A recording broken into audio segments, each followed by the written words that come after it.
তারপরে next question দাগ নম্বর 12 12 দাগে দেখাও যে a plus 2b into x a plus 2b into x 12 দাগ a plus 2b into x plus a minus 3b into y a minus 3b into y plus b minus a is equal to 0 বলেছে এই সরলরেখাটি সর্বদাই একটি স্থির বিন্দু দিয়ে যায়, এটা আমাদের প্রমাণ করতে হবে এবং ওই বিন্দুর স্থানাঙ্ক। দেখো অঙ্কটা ঠিক আগের অঙ্কের মতন, কিন্তু তোমাদের এই অঙ্কটা করতে গেলে একটা থিওরি জানতে হবে। সেই থিওরিটা তোমাদের হয়তো আগে বলা হয়নি, তো থিওরিটা দেখো, খুব মন দিয়ে দেখবে, খুব important theory, very very important theory, এবং এই থিওরি অনেক চ্যাপ্টারে কাজে লাগবে আমাদের। তো দেখো খুব মন দিয়ে শুনবে। ধরে নাও 2x plus 3y minus 5 is equal to 0, এটা একটা এই স্ট্রেট লাইন। আর একটা ধরে নাও 5x minus y plus 1 is equal to 0, এটা মনে করো আরেকটা স্ট্রেট লাইন। এটা ধরো এই স্ট্রেট লাইনটা। দেখো এই দুটো স্ট্রেট লাইন একটা বিন্দুতে ছেদ করেছে, তো এখন কোশ্চেন হচ্ছে দুটো বিন্দু যদি সমান্তরাল হয় তাহলে তারা কিন্তু কোথাও ছেদ করবে না, কিন্তু যদি দুটো বিন্দু সমান্তরাল না হয় তাহলে তারা যেখানে হোক একবার ছেদ তারা করবেই। এবারে তারা যদি দুজন ছেদ করে তাহলে দুটো নন প্যারালাল স্ট্রেট লাইন যেখানে হোক ছেদ করতে পারে, কিন্তু যদি দুয়ের বেশি স্ট্রেট লাইন হয় তারা যে একটা বিন্দু দিয়ে পাস করবে সেই গ্যারান্টি নেই। তার মানে কি বলতে চাইছি, এইটা একটা স্ট্রেট লাইন, এইটা একটা স্ট্রেট লাইন, দুটো স্ট্রেট লাইন একটা বিন্দুতে ছেদ করবে। আর একটা যদি 3 নম্বর আরেকটা স্ট্রেট লাইন আমি নিই, সেই স্ট্রেট লাইন এটা দিয়েও যেতে পারে, কিন্তু এক্স্যাক্টলি এই পয়েন্ট দিয়ে যাবে তার কোনো গ্যারান্টি নেই। যদি এই পয়েন্ট দিয়ে স্ট্রেট লাইনটা যায়, তখন আমরা বলবো যে এই সরলরেখা এবং এই সরলরেখা তিনটি সমবিন্দু সরলরেখা। কি বলা হবে? সমবিন্দু সরলরেখা বলা হবে। তাহলে দুটি সরলরেখা যদি নন প্যারালাল হয় তারা একটা বিন্দুতে ছেদ করবে, এটা কনফার্ম। কিন্তু দুয়ের বেশি সরলরেখা একটা বিন্দু দিয়ে সবসময় যে পাস করবে সেরকম গ্যারান্টি নেই। ওই জন্য যদি দুটোর বেশি সরলরেখা একটা বিন্দু দিয়ে পাস করে তখন তাকে বলা হয় সমবিন্দু সরলরেখা। সেই সকল সরলরেখাকে বলা হয় সমবিন্দু সরলরেখা। তো এখন কোশ্চেন হচ্ছে অন্য জায়গায়, কোশ্চেন হচ্ছে একটা সরলরেখা এটা আর একটা সরলরেখা এটা, এই দুটো সরলরেখা একটা বিন্দু দিয়ে পাস করেছে, একটা বিন্দুতে ছেদ করেছে। এই ছেদবিন্দু দিয়ে কতগুলি সরলরেখা অঙ্কন করা যায় এটা আগে দেখো না। এই ছেদবিন্দু দিয়ে অনেকগুলি সরলরেখা অঙ্কন করা যায়। দেখো এটা একটা সরলরেখা অঙ্কন করতে পারি, আচ্ছা দেখো এটা একটা সরলরেখা অঙ্কন করতে পারি। তাহলে এই ছেদবিন্দু দিয়ে অসংখ্য সরলরেখা যাবে। এই যে যত সরলরেখা আমি অঙ্কন করলাম, এই এত সরলরেখার সমীকরণ আমরা এই দুটো সমীকরণ থেকে বের করতে পারবো। যে দুটি সরলরেখা একটা বিন্দুতে ছেদ করেছে, ওই ছেদবিন্দুগামী যত সরলরেখা আছে এই সবার সমীকরণ আমরা কিন্তু বের করতে পারবো। আমাদের এইটা যদি একটা সরলরেখা হয় আর এইটা যদি আরেকটা সরলরেখা হয়, তাদের ছেদবিন্দুগামী যত সরলরেখা আছে তাদের সমীকরণ হচ্ছে, খুব মন দিয়ে শোনো, এই বাম দিকেরটা লিখবো 2x plus 3y minus 5 plus k into এইটা 5x minus y plus 1 is equal to 0। এইটা হচ্ছে এই ছেদবিন্দু দিয়ে গেছে এমন সব সরলরেখা। এইবারে k এর মান যতবার তুমি চেঞ্জ করবে ততগুলো সরলরেখা তুমি পাবে। এবারে k এর অসংখ্য মান আছে, তার মানে এই ছেদবিন্দু দিয়ে অসংখ্য সরলরেখা পাস করতে পারে। তো দেখো এটাকে এবারে আমাদের কন্ডিশন দেওয়া থাকবে। সাপোজ আমাকে বলা থাকলো যে এই দুটো সরলরেখার ছেদবিন্দুগামী এমন একটি সরলরেখা নির্ণয় করো যে সরলরেখাটি 3,4 বিন্দুগামী। কোন বিন্দুগামী? না 3,4 বিন্দুগামী। এবারে দেখো এটা যদি 3,4 বিন্দুগামী হয় তাহলে কিন্তু এক্স্যাক্টলি একটাই ইকুয়েশন হবে। 3,4 দিয়ে এত সব স্ট্রেট লাইন কিন্তু যায় না। এই দুটো সরলরেখার ছেদবিন্দু দিয়ে যত সরলরেখা পাস করেছে তার মধ্যে একটাই সরলরেখা এমন আছে যে সরলরেখাটা এই ছেদবিন্দু দিয়েও গেছে এবং 3,4 বিন্দু দিয়েও গেছে। তার মানে খুব মন দিয়ে শোনো, এখানে সিস্টেমটা হচ্ছে যে দুটো সরলরেখার ছেদবিন্দু দিয়ে গেছে এমন সরলরেখার সমীকরণ আমরা এটা জানি। এইবারে এই সরলরেখায় k এর মান যতবার বসাবো এই বিভিন্ন রকম সরলরেখা পাবো, কিন্তু আমাকে যদি এক্স্যাক্টলি বলে দেয় যে 3,4 বিন্দুগামী, তখন সেই 3,4 বিন্দুটা এই স্ট্রেট লাইনের উপর তখনই অবস্থিত হবে যদি এই 3,4 বিন্দুটা এই স্ট্রেট লাইনকে স্যাটিসফাই করে। যদি 3,4 বিন্দুটা এই স্ট্রেট লাইনকে স্যাটিসফাই করে তবেই কিন্তু আমরা বলতে পারবো যে এই সরলরেখার উপর এই বিন্দুটা অবস্থিত। তাহলে দেখো আমরা এই কে এর মান বের করার জন্য এই 3,4 বিন্দুটা এখানে বসিয়ে দিতে পারি। তাহলে এখানে ধরো 3 দুগুণে 6 6 plus 12 minus 5 plus K into 15 minus 4 plus 1 is equal to 0। তার মানে এখানে আমরা পাবো 1 13 প্লাস এখানে হচ্ছে 11 12 k is equal to 0 implies that k is equal to minus 13/12। এইবারে এই যে k এর মান আমরা পেলাম, এই k এর মান যখন এখানে পুট করব তারপর সিম্পলিফাই করে নেব। সিম্পলিফাই করলে যে সরলরেখাটা পাবো সেই সরলরেখাটা এই দুটো সরলরেখার ছেদবিন্দুগামী এবং 3,4 বিন্দুগামী এবং 3,4 বিন্দুগামী। তো এই হচ্ছে সিস্টেম। এই অঙ্কটা তোমরা সাইডে একটু করে রাখবে, কারণ এটা অনেক অঙ্কে কাজে লাগবে। ভিডিওটা পজ করে এই অঙ্কটা তোমরা তুলে নেবে। এর যে প্রয়োগ সেটা এখানে আমরা করব। কিরকম প্রয়োগ করব দেখো, এটা যদি না বুঝতে পেরে থাকো দুবার তিনবার তোমরা চেক করো। প্রথমে এই দুটো সরলরেখার ছেদবিন্দুগামী সরলরেখার সমীকরণ করতে গেলে এইটা প্লাস কে ইন্টু পরেরটা, এরপর এইটা কোন বিন্দু দিয়ে পাস করেছে যদি বলে দেয় সেই বিন্দু এখানে পুট করলে আমরা কে এর মানটা এখান থেকে পেয়ে যাব। এই কে এর মান এখান থেকে নিয়ে এখানে যখন পুট করব তখন একে সিম্পলিফাই করলে আমরা স্ট্রেট লাইনের ইকুয়েশন পেয়ে যাব, যেটা কিনা এই দুটো সরলরেখার ছেদবিন্দু দিয়ে পাস করেছে এবং ওই বিন্দু দিয়ে পাস করেছে। তো এটা গেল থিওরি। এবারে এর প্রয়োগটা এখানে দেখাচ্ছি, দেখো কেমন ভাবে এর প্রয়োগ করছি আমরা। তো দেখো এইটাকে আমরা x কে গুণ করে দিই, y কে গুণ করে দিই, দিয়ে একে একটু সিম্পলিফাই কেমন করা হচ্ছে দেখো। implies that ax plus 2bx plus ay minus 3by plus b minus a is equal to 0। তো দেখো যাদের সঙ্গে a আছে তাদেরকে আলাদা করে দাও। তাহলে a into x, এখানে a আছে, তার মানে এটা হচ্ছে তোমার plus y minus 1 plus b into 2x, এখানে b আছে minus 3y plus 1 is equal to 0।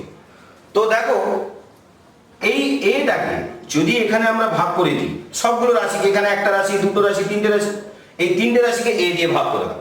তার মানে যেটা আসছে x plus y minus 1 plus b by a into 2x minus 3y plus 1 is equal to 0।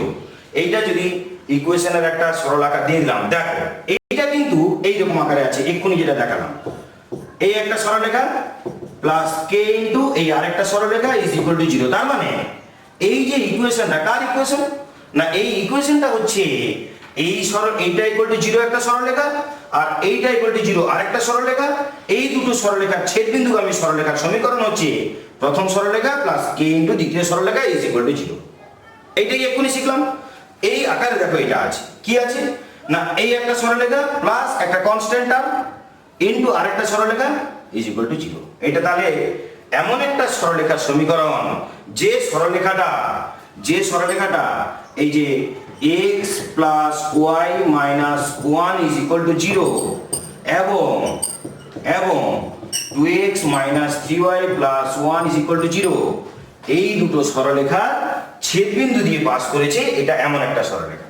তাহলে এখানে লিখে দেবে এটা 1 নম্বর নাম দাও, এটা 2 নম্বর আর এটা 3 নম্বর। তার মানে এক সরলরেখাটি 2 ও 3 সরলরেখা ছেদবিন্দু দিয়ে পাস করেছে, ছেদবিন্দুগামী।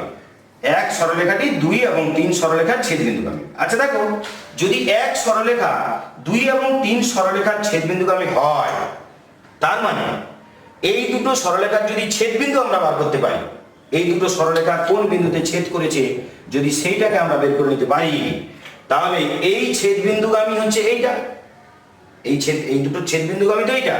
তার মানে এর ছেদবিন্দু বের করলে ওই বিন্দুগামী এটা, তাহলে ওই বিন্দুগামী হচ্ছে এটা। তার মানে এই সরলরেখা কোন স্থির বিন্দুগামী সেটা পেয়ে যাব এবং ওই স্থানাঙ্ক কত সেটাও পেয়ে যাবো। তার মানে এই দুটোকে আমাকে সমাধান করে স্থানাঙ্ক বের করতে হবে।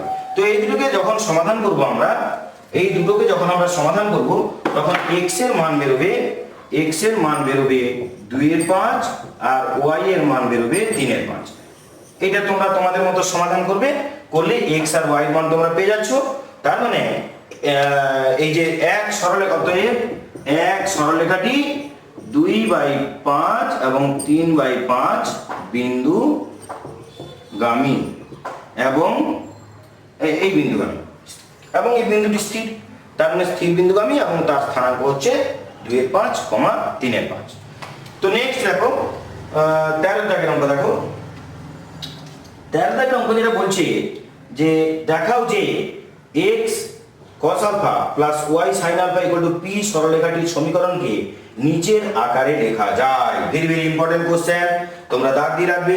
13 দাগে যে অঙ্কটা বলছে যে x equal to cos alpha plus y sin alpha is equal to p, এইটা এই যে সরলরেখাটাকে নিচের এই যে সিমেট্রিক ফর্ম, এই ফর্মটাকে বলা হয় সিমেট্রিক ফর্ম, তা এই ফর্মে প্রকাশ করা যায়, এটা আমাকে প্রুফ করতে বলেছে। তো দেখো এটা আমি ডিলিট করছি।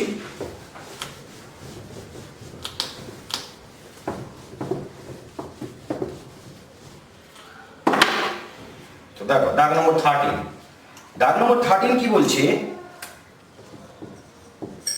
না, বলেছে x cos alpha plus y sin alpha is equal to p, x cos alpha plus y sin alpha is equal to p।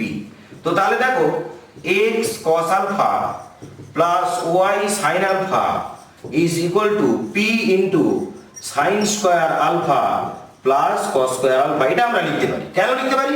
কারণ এটার ভ্যালু হচ্ছে 1, তাহলে এই রেটের ভ্যালু যেহেতু 1, এর সঙ্গে এটা আমরা গুণ করতে পারি। এইবারে দেখো এই যে cos আলফাটা, এখানে cos স্কয়ার আলফা আছে, এটাকে বাম দিকে নিয়ে আসবো, তাহলে কি হবে না x cos আলফা আর এটা হচ্ছে p cos স্কয়ার আলফা, এটা এদিকে এলে minus p cos square alpha. এইবারে এখান থেকে আমরা cos আলফা একটা কমন নিয়ে নেব এবং সেটা একসাথে কাজটা করব। তাহলে এখান থেকে যদি cos আলফা তুমি কমন নাও, তার মানে কি দাঁড়াচ্ছে দেখো না, cos আলফা যদি আমরা কমন নিই তাহলে এখানে আসছে x আর এখানে আসছে মাইনাস p cos আলফা। ঠিক সেম ভাবে এখানে যেটা আসছে যে এখানে যেটা আসছে তোমার p, এটাকে এদিকে নিয়ে নাও, দিয়ে sin আলফা কমন নাও, তাহলে আসছে p sin alpha minus y। তো এবার দেখো এইটাকে এর নিচে দিয়ে দাও আর এইটাকে এর নিচে দিয়ে দাও, তাহলে কি আসছে না, আচ্ছা এখান থেকে তোমরা একটা কাজ করো, আমাদের যেটা প্রুফ করতে দিয়েছে সেটার সঙ্গে সামঞ্জস্য রেখে আমাদের কাজ করতে হবে। প্রুফ যেটা করতে দিয়েছে y minus p sin alpha, আমাদের p sin alpha minus y বেরিয়েছে, তার মানে আমরা একটা বাইরে মাইনাস কমন নিয়ে নিই, দিলে এটা y minus p sin alpha আসবে, y minus p sin alpha এইটা আসবে। তো দেখো এইবারে আমাদের যেটা বলেছে দেখো x minus p cos alpha by এটা এখানে ভাগ হয়ে যাবে minus sin alpha is equal to y minus p sin alpha, দেখো এটা এখানে নিচে ভাগ হয়ে যাবে cos আলফা। তাহলে দেখো এটা সিমেট্রিক ফর্মে চলে এলো। এবারে নেক্সট আমাকে বলতে বলেছে কি, দেখো আগের একটা অঙ্ক আমাদের করা হয়েছিল যে যদি a by b is equal to c by d হয়, তাহলে একে আমরা এর সঙ্গে সমান করতে পারি। কার সঙ্গে না, লবগুলির স্কয়ারের যোগ বাই হরগুলির স্কয়ারের যোগ, এর সঙ্গে সমান আমরা করতে পারি। তাহলে তোমরা তাই করো, এইগুলোর স্কয়ারের যোগ করে দাও, দিয়ে রুট ওভার করে দাও, তাহলে কি হবে x minus p cos alpha তার square plus y minus p sin alpha তার square divided by root over of sin square alpha plus cos square alpha, এটার সঙ্গে সমান করে দাও। তাহলে নিচেরটা তো ভ্যালু 1, তার মানে এটা যেটা দাঁড়ালো যে root over of x minus p cos alpha whole square plus y minus p sin alpha তার হোল স্কয়ার। তো দেখো এইটা গেল, এইটা ইকুয়াল টু এইটা ইকুয়াল টু এইটা, এইটাকে আমরা r ধরে নিলাম, এইটাকে আমরা r ধরে নিলাম এবং এইখানে যে কি প্রুফ করতে দিচ্ছে এটা ইকুয়াল টু আর, হ্যাঁ এটাই প্রুফ করতে দিচ্ছে, এইটা সেই জন্য আমি আর ধরলাম, যেহেতু এটা আর প্রুফ করতে দিয়েছে ওই জন্য এই রাশিটাকে আর ধরলাম, এটা ধরি, ব্যাস এটা ইকুয়াল টু আর ধরে। তাহলে আমাদের এটাই প্রমাণ করতে দিয়েছিল যে এইটা সমান এইটা ইকুয়াল টু আর, প্রমাণিত। তো আশা করি অঙ্কটা বুঝতে পেরেছো, যদি না বুঝতে পেরে থাকো তাহলে ডবল করে অঙ্কটা আবার দেখো, দিলে তোমরা বুঝতে পারবে। এবার নেক্সট কোশ্চেনে আসা যাক। নেক্সট কোশ্চেন হচ্ছে দাগ নম্বর 14। দাগ নম্বর 14 তোমরা নিজেরাই পারবে, বলেছে এই দুটো সরলরেখা দুটির মূলবিন্দু থেকে দূরত্ব নির্ণয় করতে হবে। তো দেখো মূলবিন্দু থেকে দূরত্ব কিভাবে নির্ণয় করা হয় সেটা আমি আগে বলেছিলাম আগের একটা ভিডিওতে, যে এইটা যদি একটা পয়েন্ট হয় পি, এইটা যদি একটা সরলরেখা হয় ax plus by plus c is equal to 0, আর এটা যদি একটা পয়েন্ট হয় x1 y1, তাহলে এই বিন্দুটা এর উপর অবস্থিত, এই বিন্দু থেকে এর উপর যে লম্ব দূরত্ব এটা যদি বের করতে হয় তাহলে তার ফর্মুলা কি না, আগে এই বিন্দুটা এখানে পুট করে দেবো, দিলে কি হবে ax1 plus by1 plus c divided by root over of x এর কোএফিসিয়েন্টের স্কয়ার প্লাস y এর কোএফিসিয়েন্ট মানে সহগ তার স্কয়ার, এইটার মড। এইটা হচ্ছে এই যে লম্ব দূরত্ব বের করার ফর্মুলা। তাহলে আমাদের এই যে এখানে বলেছে মূলবিন্দু থেকে দূরত্ব নির্ণয় করতে, তাহলে আমরা মূলবিন্দু থেকে এই দুটো সরলরেখার দূরত্ব নির্ণয় করব। একটা প্রথম যে দূরত্বটা বেরোবে সেটার নাম p1, আর দ্বিতীয় যে দূরত্বটা পাবো সেটা হচ্ছে p2। এইবারে এই যে p1 প্লাস p2 মান পেলাম, এবারে যেটা প্রমাণ করতে দিয়েছে সেইখানে p1 আর p2 জায়গায় এই দুটো ভ্যালু আমরা বসিয়ে দিলে আমরা মানটা পেয়ে যাব। এইবারে নেক্সট দেখো, এটা নিজেরা করবে। এই নেক্সট দেখো 15 দাগের অঙ্ক দেখো। তো 15 দাগে বলছে যে 3x plus y minus 5 is equal to 0 এবং x plus 5y plus 3 is equal to 0 সরলরেখা দুটি ছেদবিন্দুগামী এবং 3,2 বিন্দুগামী সরলরেখার সমীকরণ নির্ণয় করো। এই সরলরেখাটি অক্ষ দুটির সঙ্গে যে ত্রিভুজ উৎপন্ন করে তার ক্ষেত্রফল নির্ণয় করো। তো দেখো তোমরা ছেদবিন্দুগামী এটা দুভাবে তোমরা করতে পারো। তোমরা আগে দুটি সরলরেখার ছেদবিন্দু বের করতে পারো, ছেদবিন্দু বের করে ওই বিন্দু আর 3,2 বিন্দু এই দুটো বিন্দুর সংযোগ সরলরেখার সমীকরণ বের করতে পারো।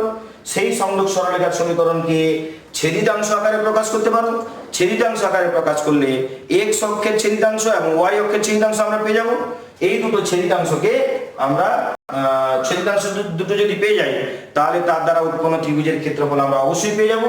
তো এভাবে তোমরা করতে পারো। আরেকটা উপায় আছে যে প্রথম সরলরেখা আর দ্বিতীয় সরলরেখা যে সমীকরণ দুটো দেওয়া আছে, এই দুটো সরলরেখার ছেদবিন্দুগামী সরলরেখার সমীকরণ জানি আমরা। প্রথম সরলরেখা প্লাস k ইন্টু দ্বিতীয় সরলরেখা ইকুয়াল টু 0। তাহলে এই দুটো সরলরেখার ছেদবিন্দুগামী সমীকরণ পেলাম। এবারে ওইটা যদি 3,2 বিন্দুগামী হয়, কি বলেছে এটা 3,2 বিন্দুগামী, হ্যাঁ 3,2 বিন্দুগামী হয়, তাহলে 3,2 ওখানে বসিয়ে দিব। বসিয়ে দিলে k এর মান পেয়ে যাব। সেই k এর মান পেয়ে গেলে ওই সমীকরণটার k এর জায়গায় বসিয়ে দিলে সিম্পলিফাই করলে আমরা রিকোয়ার্ড যে ইকুয়েশন, যে সমীকরণটা আমাদের দরকার সেটা পেয়ে গেলাম। এইবার আমাদের বলেছে ওই সরলরেখাটাকে ছেদিতাংশ আকারে প্রকাশ করব। ছেদিতাংশ আকারে প্রকাশ করে x অক্ষের ছেদিতাংশ এবং y অক্ষের ছেদিতাংশ পাবো। এই দুটো ছেদিতাংশ যদি আমরা পেয়ে যাই, তাদের দ্বারা উৎপন্ন যে ত্রিভুজ, মানে সেই সরলরেখাটি অক্ষ দুটি দ্বারা উৎপন্ন যে ত্রিভুজ, তার ক্ষেত্রফল আমরা বের করতে পারবো। এবারে নেক্সট দেখো 16 দাগের অঙ্ক, x plus y plus 4 equal to 0 এবং এত সরলরেখা দুটি ছেদবিন্দুগামী কোন সরলরেখার সমীকরণ এইটা হলে a এর মান নির্ণয় করো। তো তাহলে একটা জিনিস দেখো যে এই দুটোর ছেদবিন্দুগামী, এই দুটোর সরলরেখার ছেদবিন্দুগামী কোন সরলরেখার সমীকরণ যদি ax প্লাস y প্লাস 6 হয় তাহলে বের করো। তো দেখো তাহলে এই দুটো সরলরেখার ছেদবিন্দু বের করে নাও, এই দুটো সরলরেখার ছেদবিন্দু স্থানাঙ্ক বের করে নাও। তাহলে যদি আমরা এই দুটো সরলরেখার ছেদবিন্দু স্থানাঙ্ক বের করি তাহলে x এর একটা মান পাবো আর y এর একটা মান পাবো। তাহলে সেই যে বিন্দুটা যদি এই যে ax plus y plus 6 equal to 0 সরলরেখার উপর যদি অবস্থিত হয়, তাহলে ওই বিন্দুকে এই সরলরেখার উপর পুট করে দেবো।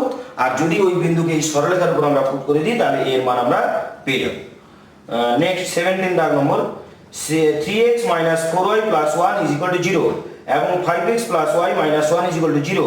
সরলরেখা দুটি ছেদবিন্দুগামী যে সরলরেখা অক্ষ দুটি থেকে সমান দৈর্ঘ্যের অংশ ছিন্ন করে তার সমীকরণ নির্ণয় করো। সমান দৈর্ঘ্যের অংশ ছিন্ন করে বলেছে, তার মানে আমরা এই দুটোর আগে ছেদবিন্দুগামী সমীকরণ নির্ণয় করব। 17 দাগ নম্বর 17।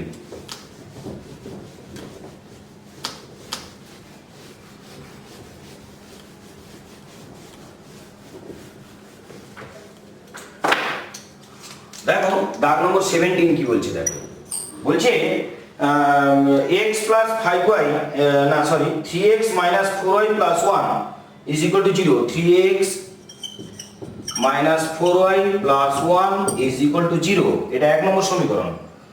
আর বলেছে 5x plus y minus 1, 5x plus y minus 1 is equal to 0। আগে দেখো এই দুটো সরলরেখার ছেদবিন্দুগামী যে সরলরেখা তার সমীকরণ। 1 ও 2 সরলরেখার ছেদবিন্দুগামী নিজেরা লিখে নেবে, আমি লিখছি না কিছু।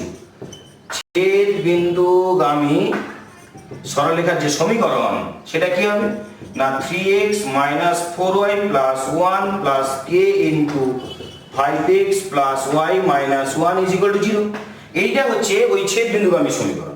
এইবারে একে আমরা এইভাবে যদি সাজাই তাহলে হয়ে যাচ্ছে তোমার 3 plus 5k into x plus minus 4 plus k into y plus 1 minus k is equal to 0। তো একে ডান দিকে দিয়ে দাও, একে ডান দিকে দিয়ে দিলে হয়ে যাচ্ছে k মাইনাস 1, 1 মাইনাস k হওয়ার কথা ছিল, সেটা হয়ে যাবে তোমার k মাইনাস 1। এইবার দেখো এটা হয়ে গেল। এইবার একে ছেদিতাংশ আকারে সাজাও, যদি ছেদিতাংশ আকারে সাজাই তাহলে যেটা দাঁড়াবে k minus 1 by 3 plus 5k plus y by k minus 1 by minus 4 plus k is equal to 1। বলেছে এই যে ছেদিতাংশ আকারে তোমরা সাজালে, এই ছেদিতাংশ আকারে সাজানোর পর আমরা যেটা পেলাম যে x অক্ষ থেকে এইটুকু ছেদ করেছে, x অক্ষ থেকে এইটুকু ছেদ করেছে, আর y অক্ষ থেকে এইটুকু ছেদ করেছে। এই ছেদিতাংশ দুটো সমান বলেছে, তাহলে আমরা লিখব প্রশ্ন অনুসারে। প্রশ্ন অনুসারে এই দুটো ইকুয়াল করে দেবো। তাহলে এই দুটো যদি ইকুয়াল করি k minus 1 by 3 plus 5k আর k minus 1 by minus 4 plus k। তো এইগুলো হচ্ছে ছেদিতাংশ, যেহেতু তার মানে এইগুলোর মডুলাস ভ্যালু না হবে ছেদিতাংশ। এইটা কত একক যদি জিজ্ঞাসা করে, আমরা নিশ্চয়ই যদি 7 একক হয় তাহলে আমরা বলবো 7 একক। আমরা এটা বলবো না যে -7 একক, -7 ইউনিট এরকম বলবো না। আমরা কি বলবো, এর সবসময় আমরা পজিটিভ ভ্যালু নেব। তাহলে যদি এর পজিটিভ ভ্যালু আমরা নিই তাহলে হচ্ছে এটা মড নিতে হবে, তাহলে এটাও মড। তাহলে ইমপ্লাইজ দ্যাট এইটা equal to k minus 1 by 3 plus 5k is equal to plus minus k minus 1 by minus 4 plus k, minus 4 plus k। তাহলে এইখান থেকে প্লাস ধরলে একটা k এর মান পাবো, আর মাইনাস ধরলে k এর আরেকটা মান পাবো। দেখো যদি আমরা প্লাস ধরি তাহলে যেটা পাবো, প্লাস ধরলে যেটা পাবো যে k এর মান দুটো পাবো, একটা হচ্ছে 1 আর একটা -7/4। একটা 1 পাবো আর একটা -7/4 পাবো। এইবারে এই 1টা এখানে নেওয়া হবে না, তার কেন নেওয়া হবে না? এই 1টা এখানে নেওয়া হবে না, এটা লিখতে হবে, যুক্তিটা লিখতে হবে। যখন প্লাস ধরবো তখন দ্বিঘাত সমীকরণ পাবো, মানে k এর দুটো ভ্যালু পাবো। এই দুটো ভ্যালুর মধ্যে একটা 1 একটা -7/4। এই 1টাকে আমরা নেব না এই কারণে যে 1 যদি k এর মান আমরা নিই এবং এখানে বসাই তাহলে এইটা মূলবিন্দুগামী সমীকরণ হয়ে যাবে। একটা সমীকরণ মূলবিন্দুগামী সেটা আমরা বুঝবো কি করে? অরিজিন দিয়ে পাস করে সেটা বুঝবো কি করে? না একটা স্ট্রেট লাইন যদি সেটা অরিজিন দিয়ে পাস করে তাহলে তার কনস্ট্যান্ট টার্ম থাকবে না। মানে কেমন? ধরো ax plus by is equal to 0, এখানে c টার্মটা থাকবে না। ধরো 2x minus 3y is equal to 0 for example. এটা একটা মূলবিন্দুগামী অরিজিন দিয়ে পাস করেছে এমন একটা ইকুয়েশন। কেন না এখানে কনস্ট্যান্ট টার্ম নেই। তো দেখো যদি কনস্ট্যান্ট টার্ম না থাকে এবং সেটা যদি অরিজিন দিয়ে পাস করে, অরিজিন দিয়ে পাস করলে প্রবলেম কি না, যদি এই স্ট্রেট লাইনটা কোনো কারণে অরিজিন দিয়ে পাস করে তাহলে তো x অক্ষের ছেদিতাংশ পাবো না আর y অক্ষের ছেদিতাংশ আমরা পাবো না। আর আমরা যদি ছেদিতাংশ না পাই তাহলে তো এই অঙ্কটা করতেই পারবো না। তাহলে আমাদের ছেদিতাংশ পেতে গেলে এইটা কিন্তু মূলবিন্দু দিয়ে পাস করানো যাবে না। তাহলে যে ভ্যালুর জন্য কে যে ভ্যালুর জন্য এটা মূলবিন্দু দিয়ে পাস করবে সেই ভ্যালুটা বাদ দিয়ে দিব। ঠিক তেমনি তোমরা যখন এই মাইনাস টার্মটা ধরবে তখন এখানেও কে এর দুটো মান পাবে। এখানে কে এর দুটো মানের মধ্যে একটা পাবে 1 আর একটা পাবে 1/6। তার মানে এই 1 ভ্যালুটা তো আগেই কেন ক্যান্সেল করেছি বুঝেছো? এখানেও সেই সেম কারণে কে এর মানটা ক্যান্সেল হয়ে যাবে, 1 ক্যান্সেল হয়ে যাবে। তাহলে 1/6টা এখানে নেব। তার মানে কে এর এখানে দুটো ভ্যালু পেলাম, একটা হচ্ছে -7/4 আর একটা হচ্ছে 1/6। এবার আমাকে কি বের করতে বলেছে? আমাকে বলেছে যে 17 দাগ নম্বর আমাকে বলেছে যে ছিন্ন অংশ তার সমীকরণ নির্ণয় করো। তো দেখো তাহলে কে এর আমরা এখানে দুটো মান পেলাম, একটা হচ্ছে 1/6 আর একটা -7/4। যখন এখানে কে এর দুবার মান বসাবো তখন দুটো সমীকরণ পাবো। তার মানে এই যে কন্ডিশন ফিল আপ করছে এই কন্ডিশন ফিল আপ করার মতন দুটো ইকুয়েশন আছে, তার মানে এর অ্যান্সার দুটো হবে। ঠিক আছে, তো 17 দাগ হয়ে গেল। যদি না বুঝতে পেরে থাকো ভিডিওটা আবার পজ করে দেখো, রিভিউ করে দেখো। তারপরে যদি তোমাদের কোনো ডাউট মনে হয় তাহলে আমাকে কমেন্ট বক্সে জানাও, বা তোমাদের ব্যাচের যে হোয়াটসঅ্যাপ গ্রুপ আছে সেখানে তোমরা কোশ্চেন করো, আমি সেখানে অ্যান্সার দেবো। যদি কোনো কোশ্চেন এই পর্যন্ত না বোঝা গিয়ে থাকে তাহলে তোমরা আমাকে হোয়াটসঅ্যাপ গ্রুপে বা কমেন্ট বক্সে জানাতে পারো, আমি ডাউট ক্লিয়ারিং তোমাদের করে দেবো। তো নেক্সট দেখো এর পরের কোশ্চেন দেখো। তো দেখো 18 নম্বর দাগ, দাগ নম্বর 18, 4 মার্কস। 4 মার্কস দাগ নম্বর 18, যেটা বলছে যে একটি সরলরেখা অক্ষ দুটির উপর সমান কিন্তু বিপরীত চিহ্নযুক্ত ছেদিতাংশ উৎপন্ন করে এবং এই দুটি সরলরেখার ছেদবিন্দু দিয়ে যায়। তার মানে যে সরলরেখাটা আমাদের ধরতে হবে, সেটা হচ্ছে x/a plus y/-a is equal to 1। এইটা ধরতে হবে। কেন বলেছি? যে ছেদিতাংশ দুটো same value but sign different, opposite sign. Value same কিন্তু অপোজিট সাইন এরকম বলা হয়েছে। তার জন্য হচ্ছে গিয়ে এরকম আমরা ধরলাম, হ্যাঁ বিপরীত চিহ্নযুক্ত বলেছে এরকম ধরলাম। এইবারে এই সরলরেখা বলা হয়েছে কোন বিন্দুগামী? না ওই দুটি দেওয়া আছে দুটো সরলরেখা তাদের ছেদবিন্দুগামী। তাহলে আমরা ওই দুটো সরলরেখার ছেদবিন্দু স্থানাঙ্ক বের করে নেব, আর সেই ছেদবিন্দু স্থানাঙ্কটা সেই ছেদবিন্দু দিয়ে যেহেতু এই সরলরেখাটা গেছে তাহলে ওই ছেদবিন্দুটা নিয়ে এখানে পুট করে দেবো। পুট করে দিলে আমাদের এর ভ্যালু বেরিয়ে যাবে। সেই এর ভ্যালু নিয়ে যদি এখানে আমরা আবার পুট করে দিই তাহলে আমাদের ইকুয়েশনটা বেরিয়ে গেল। এবারে নেক্সট দেখো তারপরের কোশ্চেন, এটা নিজেরা করবে, এটা সোজা আছে। একটি আলোক রশ্মি P1,2 বিন্দু থেকে এসে x অক্ষে অবস্থিত a বিন্দুতে প্রতিফলিত হয়ে Q5,3 বিন্দুগামী হয়। a বিন্দুর স্থানাঙ্ক নির্ণয় করো। তোমরা এই যে অঙ্কটা যেটা আমি পড়লাম এইটা তোমরা বেশ কয়েকবার পড়ো, তার কারণ এটা ভেরি ভেরি ইম্পর্ট্যান্ট, এটা ভেরি ভেরি ইম্পর্ট্যান্ট। তো 19 দাগ যেটা বলেছে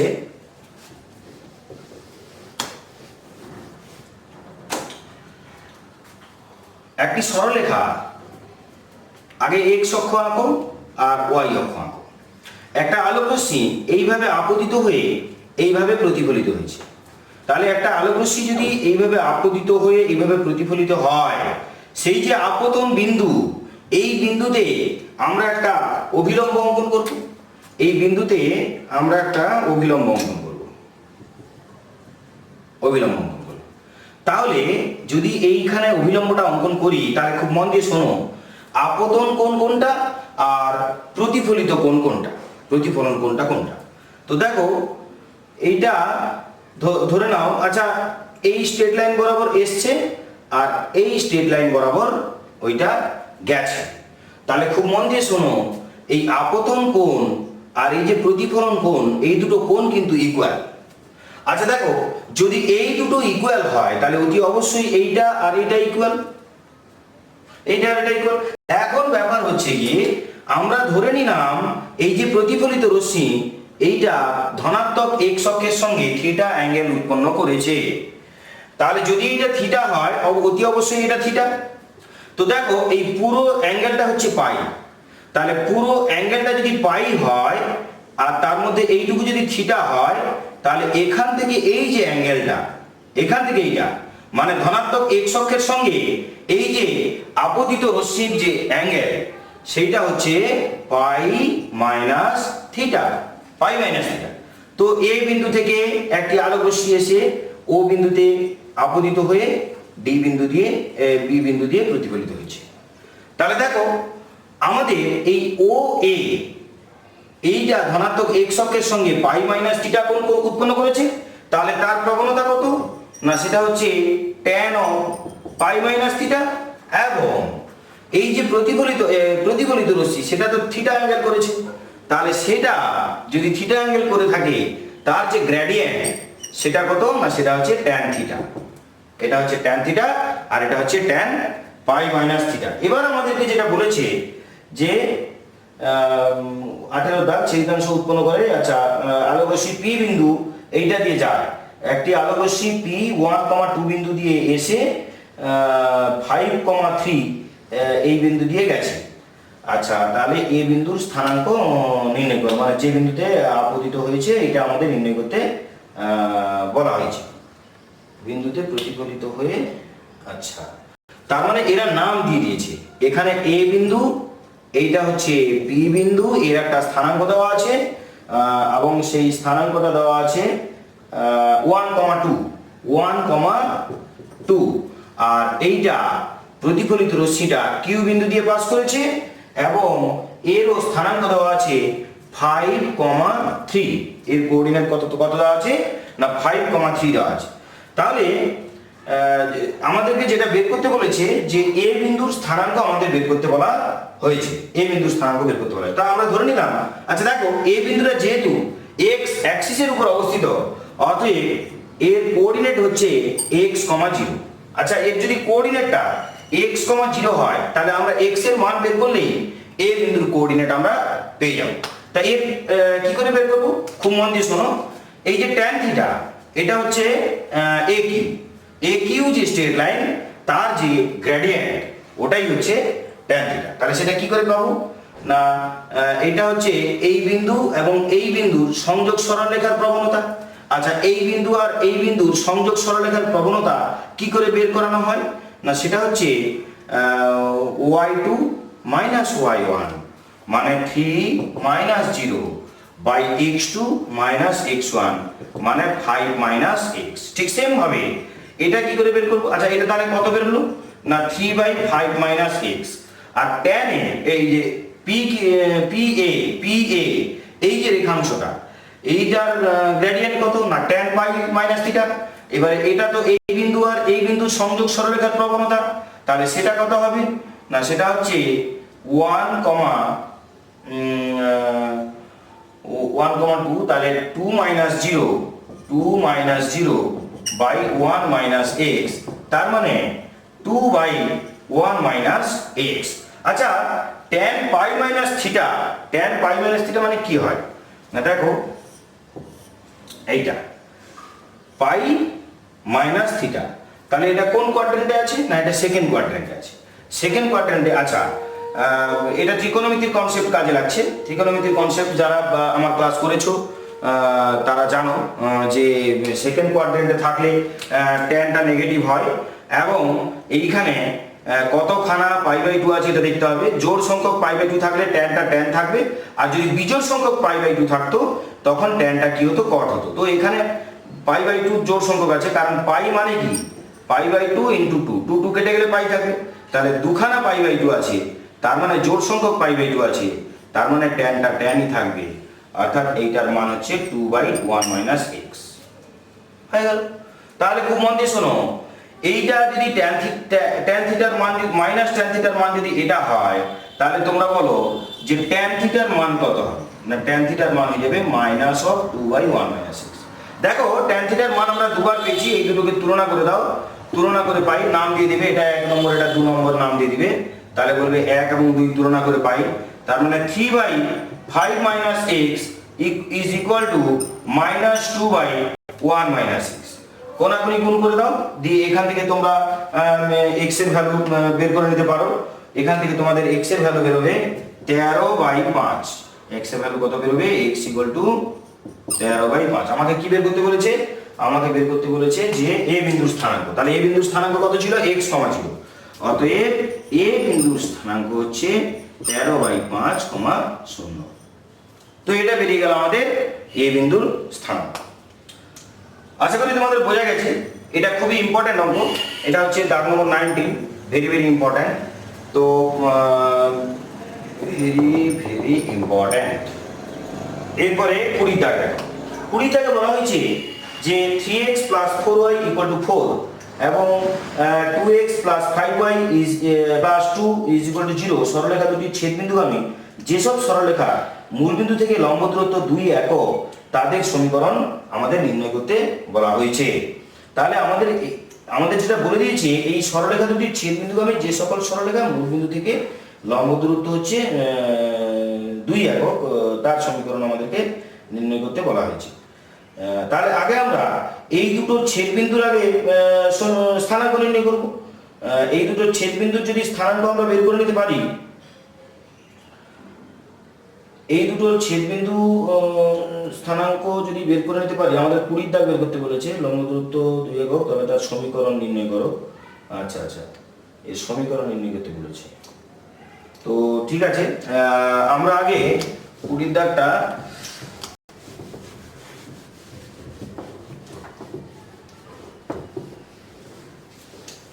দেখো। দাগ নম্বর 20। দাগ নম্বর 20 যেটা বলেছে আমাদের, দাগ নম্বর 20 আমাদের যেটা বলেছে যে এই দুটো সরলরেখার ছেদবিন্দুর আগে স্থানাঙ্ক নির্ণয় করতে হবে। কারণ এই দুটো ছেদবিন্দুগামী গেছে, ছেদবিন্দু দিয়ে গেছে। তাহলে 3x + 4y = 4। 3x + 4y = 4। আরেকটা কি বলেছে না, আরেকটা বলেছে 2x + 5y 2x + 5y + 2 = 0।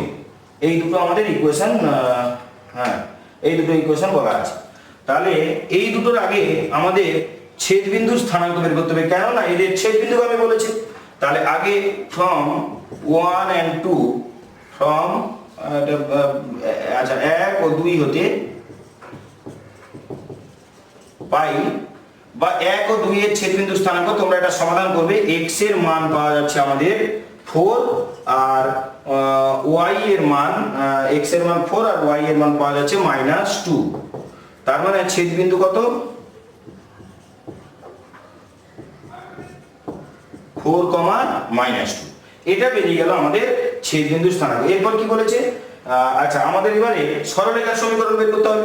তাহলে খুব মন দিয়ে শোনো, যে সরলরেখাটার সমীকরণ আমাদের বের করতে বলেছে, তা মনে করি 4, -2 বিন্দুগামী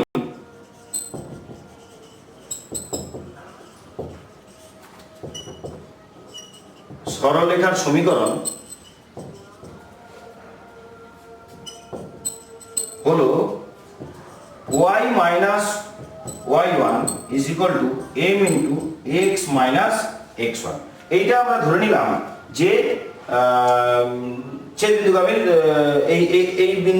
এই বিন্দুগামী সরলরেখার সমীকরণ আমরা এটা ধরলাম। এটা হচ্ছে বিন্দু প্রবণতা আকারে সরলরেখার সমীকরণ।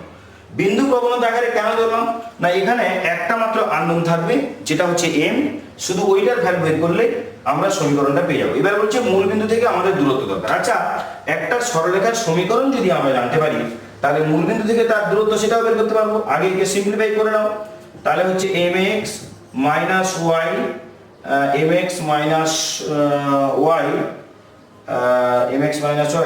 এটা এদিকে, তাহলে -4m - 2 = 0। এইটা। আচ্ছা, মূলবিন্দু থেকে দূরত্ব বের করতে গেলে মূলবিন্দু এখানে পুট করতে হবে। মূলবিন্দু এখানে পুট করলে তাহলে দূরত্ব মূলবিন্দু থেকে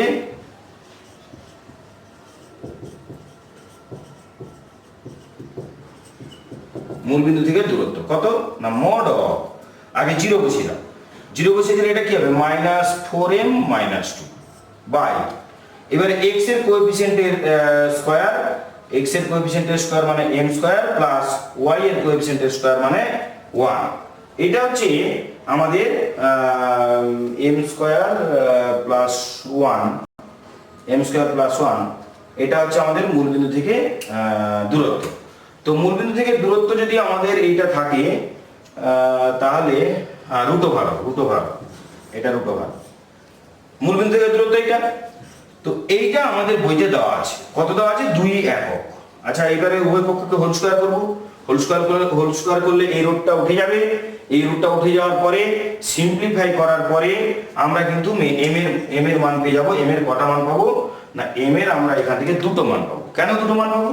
তার কারণ এটা দ্বিঘাত সমীকরণ, স্কয়ার আছে, তাহলে এম এর এখানে দুটো ভ্যালু পাবো। তোমরা সরল করে দেখে নেবে। এম এর মান একটা পাবো 0 আর একটা পাবো -4/3। তাহলে দেখো, যদি এই দুটো ভ্যালু বের হয় তাহলে m = 0 একবার ধরতে হবে। এই m এর মান কেন বের করলাম? এই m এর মান বের করলাম এইখানে বসানোর জন্য, এই যে এইখানে বসানোর জন্য। তাহলে m = 0 হলে তখন m এর মান এখানে বসাবো, তখন সরলরেখার সমীকরণ এটা পুরো 0 হয়ে যাবে। y + 2 = 0, এটা হয়ে যাবে সরলরেখার সমীকরণ। আর m = -4/3 হলে সেই -4/3 আবার ওখানে বসাবে, তখন হয়ে যাবে 4x + 3y = 10। এটা আরেকটা সমীকরণ। তো এই হচ্ছে দুটো সমীকরণ আমরা পেয়ে যাব। এটাই বের করতে বলেছিল যে এই দুটো ছেদবিন্দুগামী এমন একটি সমীকরণ নির্ণয়, এমন একটি সরলরেখার সমীকরণ নির্ণয় করো যেটা কিনা কোন বিন্দুগামী না, যেটা মূলবিন্দু থেকে যার দূরত্ব হচ্ছে 2 একক। তো সেটা ধরে আমরা বের করলাম। তো ঠিক আছে, এরপরে 21 দাগ নম্বর 21 এ যেটা বলা হয়েছে যে 2x - 3y + 16 = 0 এবং 3x + y = 1 সরলরেখা দুটি ছেদবিন্দুগামী এবং 4, 3, 2, -7 এবং -9, -20 শীর্ষবিন্দু বিশিষ্ট ত্রিভুজের ভরকেন্দ্রগামী সরলরেখার সমীকরণ নির্ণয় করো। তো খুব সোজা অঙ্ক। একটা সরলরেখার সমীকরণ নির্ণয় করতে গেলে আমাদের তার দুটো, সেই সরলরেখাটি দুটো বিন্দু দিয়ে পাস করেছে, এরকম দুটো বিন্দুর স্থানাঙ্ক যদি আমরা জানতে পারি তাহলে দুই বিন্দু আকারে সরলরেখার সমীকরণ আমরা বের করতে পারবো। দুটো বিন্দুর যদি স্থানাঙ্ক দেওয়া থাকে তাহলে সেই দুটো বিন্দুর সংযোগ সরলরেখার সমীকরণ আমরা বের করতে শিখেছি। তো এখানে যেটা বলা হয়েছে যে দুটো সমীকরণ দেওয়া আছে, এই দুটো সরলরেখার ছেদবিন্দুগামী, তার মানে তাদের ছেদবিন্দু বের করবো। আচ্ছা, তারপরে বলেছে যে ত্রিভুজের ভরকেন্দ্রগামী। একটা ত্রিভুজের ভরকেন্দ্র কি করে নির্ণয় করা হয় না, ত্রিভুজের ভরকেন্দ্র তোমাদেরকে আমি বলেছিলাম, হয়তো কারোর মনে নাও থাকতে পারে, তার জন্য এটা আমি আরেকবার রিপিট করে দিচ্ছি।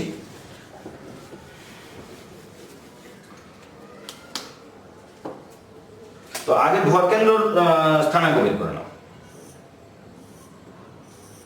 ভরকেন্দ্র স্থানাঙ্ক বের করে নাও। ভরকেন্দ্র স্থানাঙ্ক তোমার হচ্ছে গিয়ে একটা সমীকরণ দেওয়া আছে, একটা ত্রিভুজের শীর্ষবিন্দু দেওয়া আছে তিনটে, শীর্ষবিন্দু দেওয়া আছে 4, 3। আচ্ছা, এরপরে দেওয়া আছে 2, -7, 2, আচ্ছা, এরপরে দেওয়া আছে -9, -20। এই তিনটে বিন্দুর স্থানাঙ্ক আমাদেরকে দেওয়া আছে শীর্ষবিন্দু বিশিষ্ট ত্রিভুজের ভরকেন্দ্রগামী সরলরেখার সমীকরণ নির্ণয় করো। তো এদের ভরকেন্দ্রের স্থানাঙ্ক হচ্ছে এই যে x এর মান প্লাস এই x এর মান প্লাস এই x এর মান বাই 3। ভরকেন্দ্র কাকে বলা হয় না, এইটা মধ্যমা, এইটা মধ্যমা, এইটা মধ্যমা, তিনটে মধ্যমা যে বিন্দুতে ছেদ করে তাকে বলা হয় ভরকেন্দ্র। এটা স্থানাঙ্ক কি করে বের করা হয়, এই তিনটে যোগ করে 3 দিয়ে ভাগ করলে তার ভরকেন্দ্রের স্থানাঙ্ক বেরোবে। তো ভরকেন্দ্রের স্থানাঙ্ক আমাদের বেরিয়ে যাচ্ছে এখানে -1, এটা বেরিয়ে যাচ্ছে ভরকেন্দ্র স্থানাঙ্ক। আর দুটো সরলরেখা দেওয়া আছে, ওই দুটো সরলরেখার ছেদবিন্দুর স্থানাঙ্ক বের করতে হবে, এটা হচ্ছে ভরকেন্দ্র। আর ওই যে দুটো সরলরেখার যেটা ছেদবিন্দু, এই ছেদবিন্দুর স্থানাঙ্ক কত? ছেদবিন্দু ওই যে দুটো সমীকরণ দেওয়া আছে 21 এর দাগ, এই কি সমীকরণ দেওয়া আছে 2y - 3x + 16 = 0 এবং 3x + y = 1। এই দুটোকে যখন আমরা সমাধান করব তখন x এর আর y এর মান পাবো 2, -5। তাহলে এটা তোমরা সমাধান করে বের করবে। এই দুটো বিন্দুগামী যে সরলরেখা তার সমীকরণ কি করে বের করানো হবে না, এই দুটোকে কাজে লাগিয়ে বের করানো হবে। এটা তোমরা নিজেরা বের করতে পারবে। তো নেক্সট কোশ্চেন দেখো, এই দুটো সংযোগ সরলরেখার সমীকরণ চেয়েছে। তো নেক্সট কোশ্চেন দেখো, দাগ নম্বর 22। দাগ নম্বর 22 যেটা বলেছে যে x minus y plus four is equal to zero, 2x plus 3y minus 6 is equal to zero, 8x plus 7y minus 26 equal to zero, এই সরলরেখাগুলি সমবিন্দু কিনা পরীক্ষা করো। তো এই সমবিন্দু সংক্রান্ত আরো বেশ কয়েকটা অঙ্ক আছে, তো নিজেরা তোমরা করবে। আমি শুধু হিন্টস দিয়ে দিচ্ছি একটা, তিনটে সরলরেখার সমবিন্দু কখন বলবো না, খুব মন দিয়ে শোনো। এটা তো আমি আগে বলেছি যে একটা সরলরেখার সমীকরণ দেওয়া আছে আর একটা সরলরেখার সমীকরণ দেওয়া আছে। এই প্রথম দুটো সরলরেখার যে বিন্দুতে ছেদ করেছে তার স্থানাঙ্ক আমরা আগে বের করব, এটা জানি বের করতে। প্রথম দুটি সরলরেখা যে বিন্দুতে ছেদ করেছে আগে সেটা বের করব। এই ছেদ বিন্দুটা যদি 3 নম্বর সরলরেখাকে স্যাটিসফাই করা মানে এই বিন্দুটা ওই 3 নম্বরে বসাবো। 3 নম্বরে বসালে দেখবো বাম পক্ষ আর ডান পক্ষ সেম হচ্ছে কিনা। যদি সেম হয় তাহলে এই বিন্দুটা 3 নম্বর সরলরেখাকে স্যাটিসফাই করেছে, তার মানে এই 3 নম্বর বিন্দুটাও এই বিন্দুটাও 3 নম্বর সরলরেখার উপর অবস্থিত। তাহলে আগে দুটো সরলরেখার ছেদ বিন্দু বের করব, এই ছেদ বিন্দুটা 3 নম্বর সরলরেখায় বসাবো। যদি 3 নম্বর সরলরেখাকে এটা স্যাটিসফাই করে তার মানে এই 3 নম্বর তার মানে এই বিন্দুটা 3 নম্বর সরলরেখার উপর অবস্থিত। আর যদি 3 নম্বর সরলরেখার উপর এটা অবস্থিত হয় তাহলে আমরা বলতে পারি যে এই তিনটে সরলরেখা সমবিন্দু। হ্যাঁ, তাহলে তখন বলতে পারি এই তিনটে সরলরেখা একই বিন্দু দিয়ে পাস করেছে। তো এটা হচ্ছে তোমার 21 দাগের অঙ্ক, 22 দাগের অঙ্ক। ঠিক একইভাবে তোমরা এটা 22 দাগের অঙ্কে তোমার x এর মান বেরিয়ে যাচ্ছে 22 দাগ নম্বর, 22 দাগে তোমার x এর মান বেরিয়ে যাচ্ছে 18/13 সরি 6/5 মাইনাস 6/5, আর y এর মান বেরিয়ে যাচ্ছে তোমার 14/5। এটা বেরোবে সবার আশা করি। আর যদি এটা বেরোয় তাহলে এই বিন্দুটা 3 নম্বর সরলরেখায় পুট করে দেবে, 3 নম্বর সরলরেখাতে বাম পক্ষে পুট করবে। বাম পক্ষে পুট করার পরে যদি সেটা ডান পক্ষের সঙ্গে সমান হয় তখন আমরা বলবো যে এই তিনটে সরলরেখা একই বিন্দু দিয়ে গেছে, আর নাহলে বলবো এই তিনটে সরলরেখা একই বিন্দু দিয়ে যায় না। এবারে নেক্সট দেখো, তারপরে যেটা বলছে দাগ নম্বর 23, ওই একই বলেছে a এর মান কত হলে এই তিনটে একই বিন্দু দিয়ে পাস করবে। তাহলে প্রথম দুটো সরলরেখাকে সমাধান করব, সমাধান করলে তাদের একটা ছেদবিন্দু পাবো। দাগ নম্বর 23, প্রথম দুটো সরলরেখাকে যখন সমাধান করব তখন x এর মান পাবো 18/13 আর y এর মান পাবো 15/13। তো এই দুটো এই বিন্দুটা পাবো। তো প্রথম দুটোকে সমাধান করে তার মানে প্রথম দুটো সরলরেখা যে বিন্দুতে ছেদ করেছে সেই বিন্দুর স্থানাঙ্ক হচ্ছে 18/13 আর 15/13। তাহলে এই বিন্দুটা যদি 3 নম্বর সরলরেখায় অবস্থিত হয় তবেই সমবিন্দু হবে।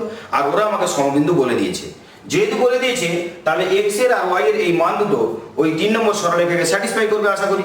তাহলে 3 নম্বর সরলরেখায় যদি আমরা এই বিন্দুটা পুট করে দিই তাহলে আমার সমাধান করলে a যে আননোন ছিল ওই এর মান বেরিয়ে যাবে। তো নেক্সট কোশ্চেন দেখো, দাগ নম্বর 24 নম্বর দাগ। তো সেখানে যেটা বলেছে a1x plus b1y plus c equal to 0, মানে এই তিনটে সমীকরণ বলেছে, এই তিনটে সরলরেখা বলেছে সমবিন্দু। আচ্ছা, সমবিন্দু মানে তো একটা বিন্দু দিয়ে গেছে, তাহলে তিনটে সরলরেখা একটা বিন্দু দিয়ে গেছে ওটা ওরা বলেছে। আমরা ধরে নিলাম যে বিন্দু দিয়ে গেছে সেই বিন্দুর স্থানাঙ্ক হচ্ছে h, k। আমরা ধরে নিলাম যে এরা যদি সমবিন্দু হয় তার মানে একটা বিন্দু দিয়ে গেছে এবং সেই বিন্দুটি হলো h, k, এটা আমরা ধরে নিলাম। আচ্ছা, যদি h, k বিন্দু দিয়ে এটা গিয়ে থাকে তার মানে নিশ্চয়ই এই h, k বিন্দু দিয়ে তিনটে সরলরেখাই গেছে, তার মানে h, k বিন্দুটিকে এই তিনটে সরলরেখা স্যাটিসফাই করবে। আচ্ছা, স্যাটিসফাই করা মানে a1h, স্যাটিসফাই করা মানে a1h মানে x এর জায়গায় h, y এর জায়গায় k, b1k plus c is equal to 0। এটা যদি a কে স্যাটিসফাই করে আর a কে যদি স্যাটিসফাই করে a2h, b2k, c equal to 0, a3h, b3k plus c is equal to 0। তার মানে a যদি এদেরকে স্যাটিসফাই করে তার মানে আমরা এই তিনটে কন্ডিশন পাচ্ছি। আচ্ছা, এই তিনটে যে কন্ডিশন পাচ্ছি এইখানে এই তিনটে কন্ডিশন থেকে আমরা কি বলতে পারি দেখো না, স্পষ্টতই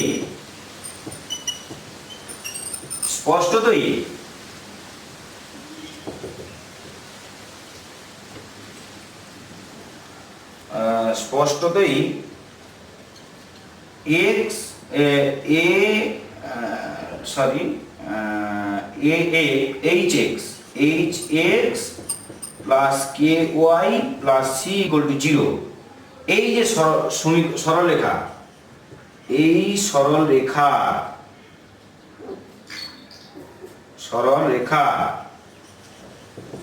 তিনটি সমাধান। এই সরলরেখার আমরা তিনটে সমাধান পাচ্ছি। মানে এই সরলরেখার উপর স্পষ্টতই এই সরলরেখার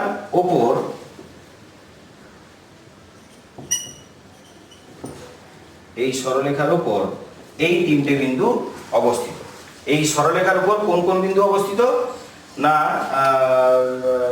সরলরেখার উপর a1 b1, আচ্ছা এই সরলরেখার উপর a1, b1, a2, b2 আর a3, b3, সরলরেখার উপর বিন্দু তিনটি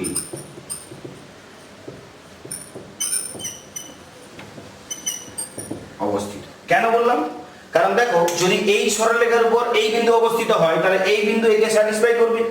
তার মানে দেখো a1 b1 এখানে বসিয়ে দাও, তাহলে ha1 plus k b1 plus c, ha1 plus k b1 plus c is equal to 0। ঠিক সেম ভাবে যদি এই বিন্দুটা এর উপর অবস্থিত হয় তখন এটা, ঠিক সেম ভাবে ওই বিন্দুটা যদি এর উপর অবস্থিত হয় তখন এটা। তার মানে এই তিনটে থেকে আমরা এই কনক্লুশনে আসতে পারি যে এইটা একটা সরলরেখা এবং এই সরলরেখার উপর এই বিন্দু তিনটি অবস্থিত। আর যদি এই সরলরেখার উপর একটা সরলরেখার উপরে তিনটে বিন্দু থাকে তার মানে তারা সমবিন্দু সমরেখ, অর্থাৎ a1, b1, a2, b2 এবং a3, b3 বিন্দু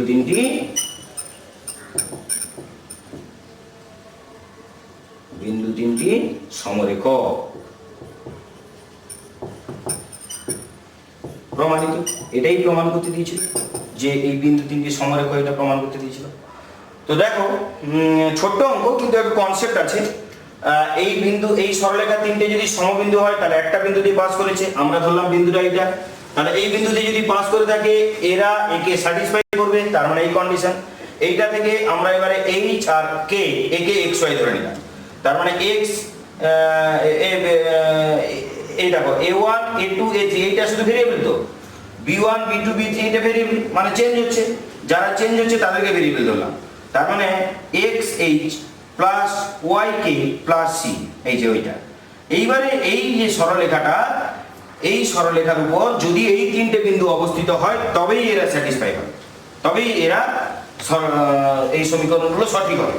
তাহলে এই সমীকরণগুলো সঠিক হতে গেলে এইটার উপর এই বিন্দুগুলো অবস্থিত হতে হবে, তাহলে এইটার উপর যদি এই বিন্দুগুলো অবস্থিত হয় তার মানে এই বিন্দুগুলো সমরেখ। আশা করি বোঝা গেছে। তো তারপরেটা দেখো 25-এর দাগ নম্বর 25। তাহলে 25 দাগ বলছে দেখাও যে আলফা বিটা বিন্দুগামী এবং এই সরলরেখা দুটির ছেদবিন্দুগামী সরলরেখার সমীকরণ হয় এইটা।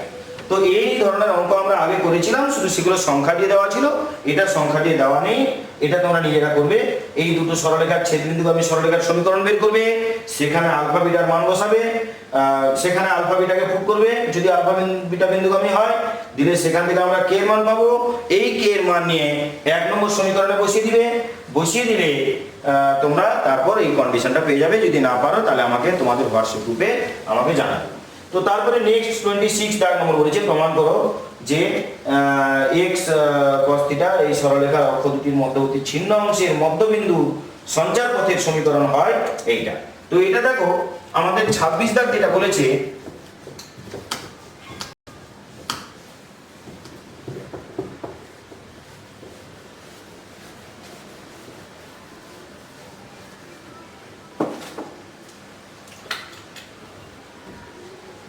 দাগ নম্বর 26, দাগ নম্বর 26 যেটা বলেছে একটা সমীকরণ আছে x cos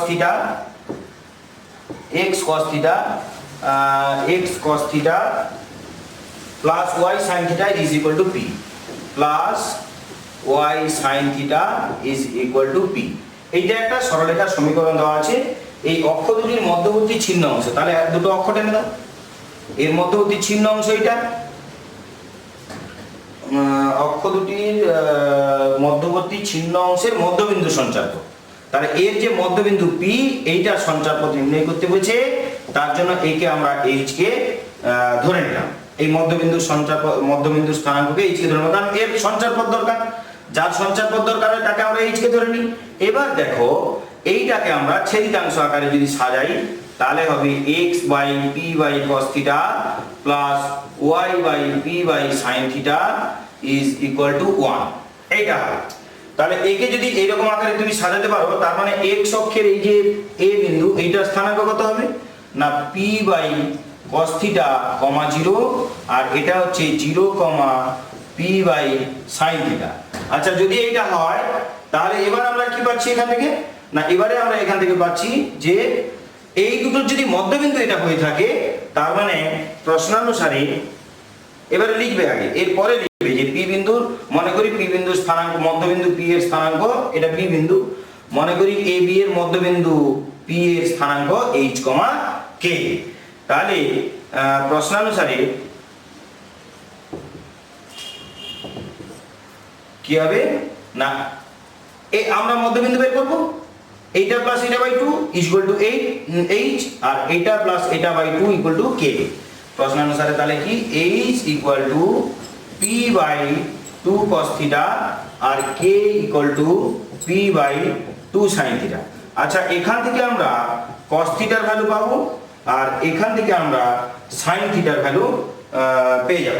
আচ্ছা দেখো, এখান থেকে cos থিটার ভ্যালু কি পাবো না, cos থিটার ভ্যালু পাবো p বাই 2h, আর এখান থেকে sin থিটার ভ্যালু পাবো p বাই 2k। আমরা জানি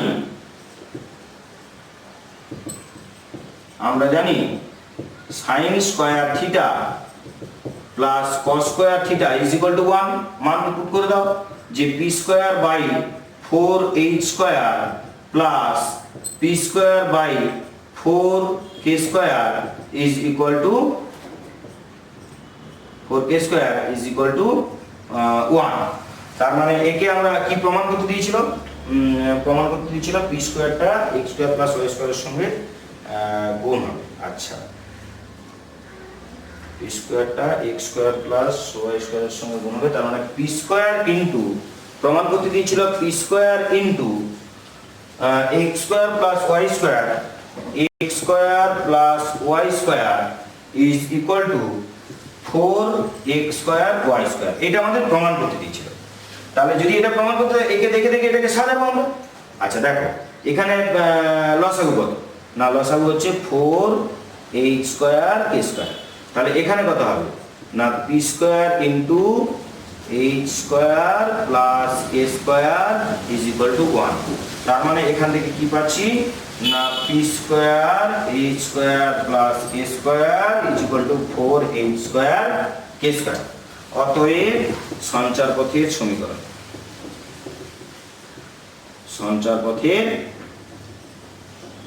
যখনই সঞ্চারপথের সমীকরণ লেখা হয় তখন h এর জায়গায় xy পুট করে দেওয়া হয়। এটাই প্রমাণ করতে দিয়েছিল। তাহলে হয়ে গেল প্রুফ হয়ে গেল। তো এরপর তোমরা 5 মার্কসের কোশ্চেন সলভ করার জন্য নেক্সট ভিডিও ফলো করো। তাহলে নেক্সট ভিডিওতে তোমরা 5 মার্কসের কোশ্চেনগুলো পেয়ে যাবে। একটু ধৈর্য ধরে দেখতে হবে, কারণ তোমাদের আমি চাইছি যে সাথে সমস্ত কোশ্চেনগুলো তোমরা বাড়িতে যে করেছো, তোমরা তোমাদের নলেজ থেকে করেছো, তাহলে সেখানে তোমাদের চিন্তা ভাবনার কিছু ভুল হতে পারে। আর যেহেতু তোমরা ফিজিক্যালি এখানে আমার কাছে পড়তে আসতে পারছো না এই টাইমে লকডাউন পরিস্থিতিতে, তার মানে তোমাদের সকলের খাতায় কি ভুল হচ্ছে এটা সঠিকভাবে চেক করা একটু অসুবিধে দেখা দিচ্ছে। তো সেই কারণে তোমাদের আমি এই সমস্ত অনুশীলনীর অঙ্কগুলো ধরে ডিসকাস করছি, যাতে তোমাদের চিন্তা ভাবনা যদি কোনো অঙ্কে ভুল হয়ে থাকে তাহলে সেই অঙ্কটা তোমরা এটা দেখে ঠিকঠাক করতে পারো। আগে তোমরা আমার এই ভিডিওগুলো দেখবে, দেখে খাতায় অঙ্কগুলো প্রত্যেকটা করো, তারপর মিলিয়ে নেবে, দিলে তোমরা বুঝতে পারবে কোথায় তোমাদের ভুলটা হচ্ছিল। ঠিক আছে? তো এই গেল 4 মার্কসের অঙ্ক। এবারে 5 মার্কসের অঙ্ক আমি নেক্সট ভিডিওতে দিচ্ছি, তো সেটা তোমরা ফলো করো। ধন্যবাদ।